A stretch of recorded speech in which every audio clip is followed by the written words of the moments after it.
성경에서는 세상에서의 우리의 삶을 광야 생활로 비유합니다. 광야는 길도 없고 양식도 없고 강도와 맹수들이 우글거리는 곳입니다. 비록 우리가 이런 곳에서 살아간다 할지라도 주님께서 우리와 함께 계시기 때문에 아무것도 염려하거나 두려워할 필요가 없습니다. 본문이 그 사실을 잘 가르쳐 줍니다. 4천 명이나 되는 인원이 광야에서 사흘 동안이나 예수님과 함께 있었지만 먹을 것이 없었습니다. 4천 명은 여자와 어린아이와 노인들을 뺀 숫자입니다. 다 합하면 아마 몇만 명은 넘었을 겁니다. 그 많은 사람들이 예수님을 떠나지 않고 예수님과 함께 있었지만 먹을 것이 없었습니다. 생각해 보십시오. 이상하지 않습니까? 예수님은 태초부터 계셔서 천지 만물을 창조하신 분이시며 참새 같은 하찮은 미물 짐승들도 친히 입히시고 먹이시는 온 우주 만물의 주인이십니다.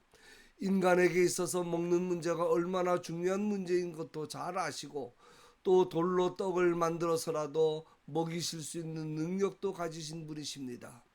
그런 예수님과 함께 있는데 왜 굶주립니까?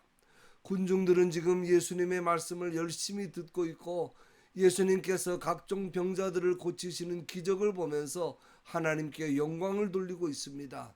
요즘식으로 표현하면 광야 부흥 집회라고 할 수 있습니다. 영적으로는 은혜가 충만했습니다. 그런데 왜 육신적으로 먹을 것이 없어서 집으로 돌아갈 기력조차 없을 정도로 굶주립니까? 오늘도 그렇습니다. 예수 믿고 은혜 받으면 사업도 잘 되고 건강하고 부자 되고 잘 살아야지 왜 실패가 있고 고난이 있습니까? 신앙생활 열심히 잘하고 헌신봉사 잘하는 가정의 자녀들은 공부도 잘하고 대학교도 좋은 데 가고 취직도 잘하고 하는 일마다 잘 돼야지 왜 그렇게 안 될 때가 많습니까? 조심해야 됩니다. 요즘 그런 기복신앙을 조장하는 목사들에게 그루밍 당하는 교인들이 참 많습니다. 모든 이단들이 그런 식으로 추종자들을 그루밍합니다. 그래서 이단에 빠진 사람들이 빠져나오기가 참 어려운 것입니다. 잊지 마십시오. 인간사에서 발생하는 모든 일은 하나님의 계획과 섭리하에 일어납니다. 따라서 문제의 해결책도 주님만 가지고 계십니다. 그러므로 우리는 무슨 일을 만나든지 그 일 속에 담겨 있는 의미와 하나님의 뜻을 발견해야 합니다. 군중들은 사흘을 예수님과 함께 있었지만 먹을 것이 없었습니다. 본문과 같은 사건을 기록한 마가복음 8장에 보면 그들 중에는 멀리서 온 사람들도 있었다고 했습니다. 요즘처럼 휴대폰이 있는 때도 아니고 계속된 흉년으로 고생하는 때에 며칠 동안을 하던 일에서 손을 놓고 집에서 멀리 떠난다고 하는 것 쉬운 일이 아닙니다. 가까이 사는 사람이나 바쁜 사람들은 하루나 이틀 만에 돌아간 사람들도 많았을 겁니다. 그러나 이 4천 명은 그 어려운 환경과 여건 중에도 예수님을 떠나지 않았습니다.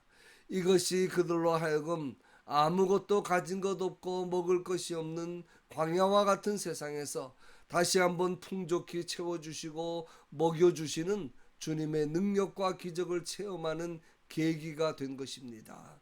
잊지 마십시오. 예수님은 우리의 영적인 문제만 책임지시는 것이 아니고 육적인 문제도 책임지십니다. 본문에 예수님께서 내가 무리를 불쌍히 여기노라 그랬는데 원문에 보면 불쌍히 여긴다는 말은 이건 한 단어로 되어 있습니다. 한 단어인데 내장 또는 심장이라는 단어에서 유래한 말입니다. 내가 심장이나 내장이 다 끊어지는 것 같은 고통을 느끼고 있다는 뜻입니다. 예수님은 그의 말씀을 듣느라고 그의 능력을 보고 하나님께 영광을 돌리느라고 굶주린 무리들을 보실 때 그런 아픔과 고통을 느끼신 것입니다. 이것이 그의 백성들을 향한 주님의 마음입니다. 우리도 주님을 섬기는 삶을 살아가는 가운데 경제적으로나 육체적으로 고생할 때도 있고 사탄의 공격으로 개인적으로나 가정적으로 고생할 때도 있습니다. 그러나 그 모든 것이 주님께서 모르시는 가운데 일어나는 일이 아닙니다. 예수님은 우리가 어느 때 어디에서 무엇이 필요한지 다 아십니다. 그리고 가장 적당한 곳에서 적당한 때에 풍성히 공급해 주십니다. 프리머라는 성경주석가는 오늘 본문을 해석하면서 이렇게 간단하게 설명했습니다. 이 말씀은 마태복음 6장 33절의 성취다. 무슨 말입니까? 너희는 먼저 그의 나라와 그의 의를 구하라. 그리하면 이 모든 것을 너희에게 더하시리라. 이 말씀이 성취된 것이 오늘 본문의 기적 사건이라는 것입니다. 이제 예수님께서 제자들에게 물으십니다. 너희에게 떡이 몇 개나 있느냐? 이 말씀이 참 중요한 말씀입니다. 제자들은 계산을 합니다. 광야에 있어 우리가 어디서 이런 무리를 배부르게 먹을 만큼의 떡을 구할 수 있겠습니까?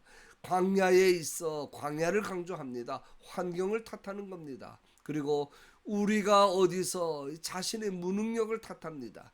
이런 곳에서 우리는 도저히 할 수가 없습니다.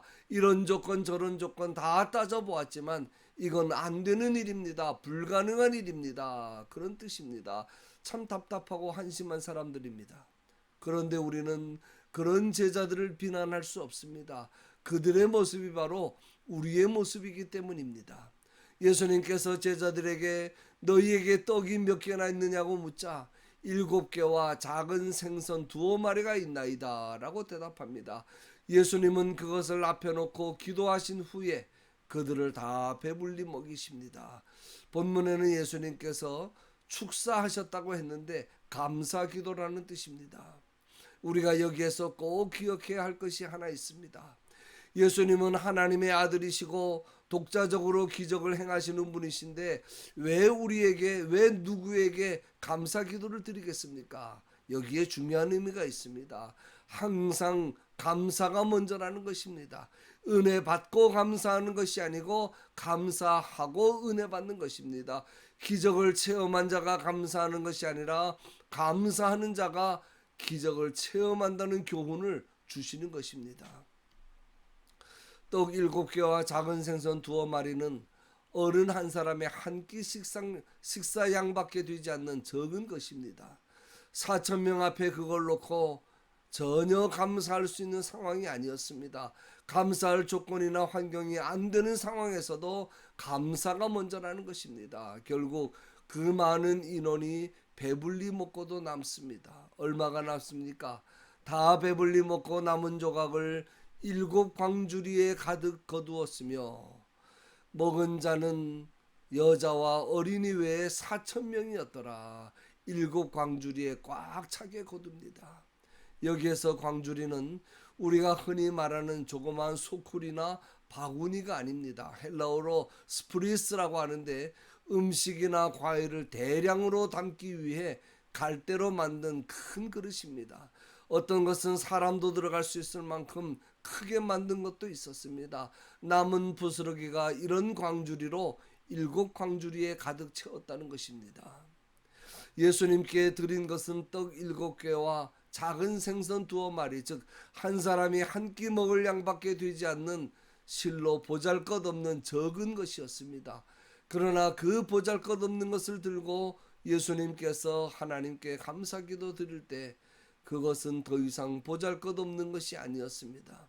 수많은 사람이 배불리 먹고도 풍성하게 남는 엄청난 축복이 된 것입니다. 결론입니다. 주님은 오늘도 험난한 광야 같은 삶의 현장에서 여러 가지 어려운 문제들을 안고 씨름하며 고생하며 살고 있는 우리를 보시고 창자가 끊어지는 것 같은 고통을 느끼시면서 불쌍히 여기고 계십니다. 주님께서 우리의 형편과 처지를 모르시는 것이 아닙니다. 다 보고 계시고 다 알고 계십니다. 배고픈 사정도 아시고 우리의 외로움도 아십니다. 육체의 아픔도 아시고 억울함도 아시고 우리에게 있는 여러 가지 어렵고 힘든 형편과 처지를 다 알고 계십니다. 그러므로 아무것도 염려하거나 두려워하지 말고 주님께 모든 것을 맡기고 주님 주시는 참된 평안을 누리시기 바랍니다. 예수님께서 말씀하셨습니다. 평안을 너희에게 끼치노니 곧 나의 평안을 너희에게 주노라. 내가 너희에게 주는 것은 세상이 주는 것과 같지 아니하니라. 너희는 마음에 근심하지도 말고 두려워하지도 말라. 항상 감사가 먼저임을 잊지 마시기 바랍니다. 하나님은 우리 같은 자들을 불러서 구원의 은혜를 베풀어 주시고 하나님의 자녀로 삼아 주셨습니다. 우리의 구원을 시작하신 분께서 우리가 살아가는 모든 과정 가운데에도 함께 하시고 마지막에 완성도 하실 것입니다. 예수님께서 십자가를 통해 다 이루셨습니다. 우리가 할 일은 감사밖에는 아무것도 없습니다. 감사가 곧 신앙생활입니다.